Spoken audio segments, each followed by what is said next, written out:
G'day everyone, and welcome to a short video which is intended to help you all to be able to find British cases from the British High Courts of Justice. That is your King's Bench, your Queen's Bench, your Chancery, and your Court of Appeal cases, and just every now and then Common Pleas, Admiralty, and sometimes divorce courts. The reason that I'm doing this is that I had a request from a student earlier today who was trying to look for the case of Lewis and Avery, which is of course one of the cases that we come across in our week 1 materials for Contracts B, looking at mistake. And she said, look, where can I find this case? And my first inclination was to just jump online, find the case and post it on the Moodle site. But then I thought, you know what, the problem with that is that it means that I get to utilize skills that I already well and truly have, and it means that you miss out on the opportunity to develop those skills as law students and also as potential lawyers. So it's the old adage about if you give a man a fish, he eats for a day. If you teach him to fish, he eats for a lifetime. Well, the idea of this short film is to teach you all how to fish for these cases. So let's have a look. We're going to start with our CQUniveristy library homepage, and we go straight to more search options here. And when more search options comes up, virtually the first thing you see in the middle of the screen is databases. We click on databases, we go to L, and down there we find Lexis.com. That's the database we're after. Don't confuse Lexis.com with LexisNexis AU.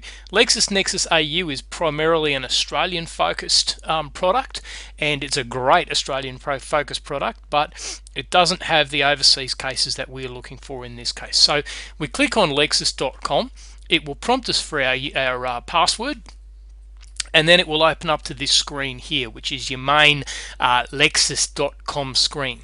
Now remember, as far as Lexis is concerned, we're all in the United States of America. And so as far as Lexis is concerned, British law is foreign law. So we go to this link right here in the middle where it says foreign law, click on that, and that brings up a list of all of the countries where there's some sort of materials on Lexis.com. And as you can see, there's heaps of them. We're looking for England and Wales. We click on England and Wales, and then it brings us to a list of all of the materials that Lexis.com has for England and Wales, including a heap of journals for one thing, but we're interested in cases. Up here we have England and Wales cases combined. So we click on that, and that brings us to a search screen. Now, this is a search system pretty much like any other search system you've ever used, and what I mean by that is that it has its own little quirks and its own little ways, and the more you play with it, the better you become at utilizing it to try and get the information that you're after. My own personal technique when it comes to using Lexis.com is that I put in the names of the parties with a connector. Hopefully by now you've all discovered how to use Boolean connectors. My own practice is to put the connector in capitals. You don't need to do that anymore, but it just helps me to understand what the search is that I'm doing. And then we're going to restrict the dates. So we're going to go from the 1st of the 1st of 1970 to the 1st of the 1st 1975, because I know that it's a 1972 case, but sometimes a 1972 case might have actually been heard in 1971. So if you chuck a couple of years around either side of the year that you're looking for, that's going to make life easy. We click on search, and we wait for the IT to get itself together, and here we are.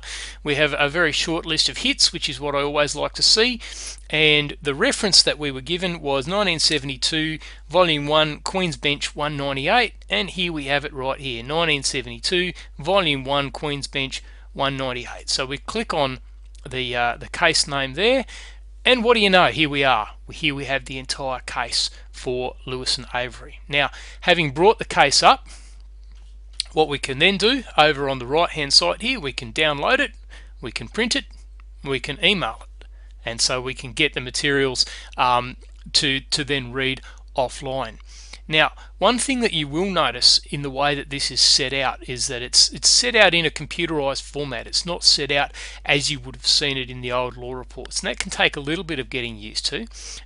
What you need to look at is the fact that sometimes the footnotes crop up in unusual places. So these footnotes here relate to the materials which are above them, and then these footnotes here relate to the materials which are above again.